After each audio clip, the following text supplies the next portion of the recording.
Udruženje amputiraca Udac Gradiška uz podršku Ministarstva zdravlja i socijalne zaštite Republike Srpske realizovalo je projekat ekonomsko osnaživanje amputiraca kroz plasteničku proizvodnju. Kroz projekat je podijeljeno 12 plastenika, motokultivator i prikolica.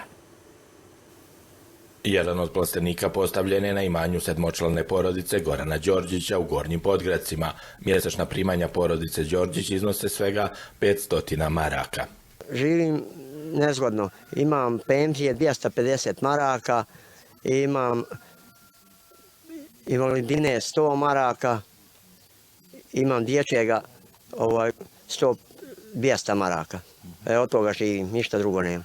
Ovaj plastenik proizvodimo samo za svoje potrebe, pošto nemam sada ja da to mogu nešto prodavati, da mogu neki dinar ide. To je za porodicu, ima nas u kući 6, ja i žena i 4 djece, 5 stvar djece.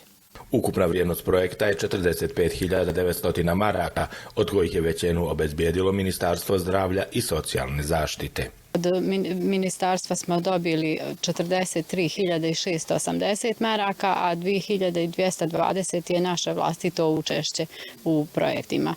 Projekti su, kao što vidite, ovi plastenici su veoma kvalitetni. Radi se o plastenicima koji imaju pocinčanu metalnu konstrukciju, bočno provjetravanje i sistem za navodnjavanje proizvoda sa bačvom. Cilj projekta je bio da se nabave plastenici kako bi naši članovi mogli da proizvedu hranu za sebe i za svoju porodicu, a eventualno neki višak kako budu imali da mogu prodati i od tog zarade neki novac. Osim resornog ministarstva, značajnu pomoć u realizaciji mnogobrojnih projekata pomoći licima sa invaliditetom pruža i Gradska uprava Gradiška.